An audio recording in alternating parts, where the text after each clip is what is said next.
Effectivement, ce matin, nous sommes en atelier organisé par les Amis de la Terre Togo, qui est le point focal de Public ce que vous payez, Togo.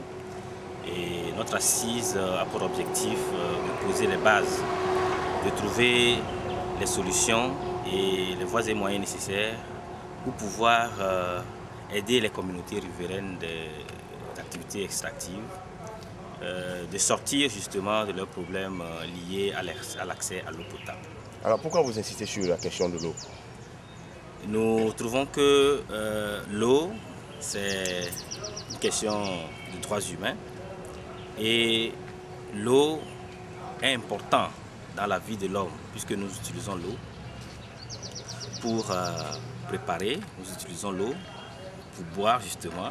Et l'eau aussi intervient dans les domaines culturels, dans les domaines religieux, dans les domaines culturels. Par exemple, vous trouvez que dans certaines cérémonies, il y a l'eau qui est utilisée. Par exemple, le baptême, l'eau est utilisée. Et les musulmans aussi utilisent l'eau pour laver les pieds, les mains, etc. Donc nous trouvons que l'eau est une denrée importante, nécessaire à la vie de l'homme.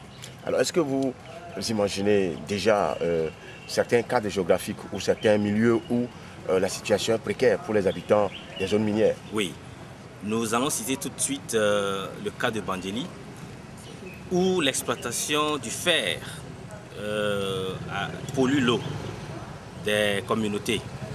Donc les communautés nous ont rapporté que lorsque les activités ont débuté, les activités d'extraction du fer ont débuté à Bandjeli, les puits sont pollués, ils peuvent retrouver des résidus de fer, les rivières sont polluées et même on a eu des échantillons de cette eau que les gens nous ont rapporté de Bandjeli.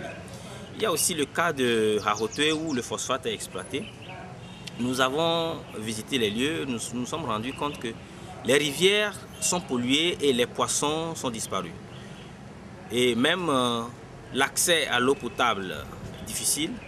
Et dans la zone de Tablibo, nous avons trouvé également qu'il y a des eaux vraiment pas possibles.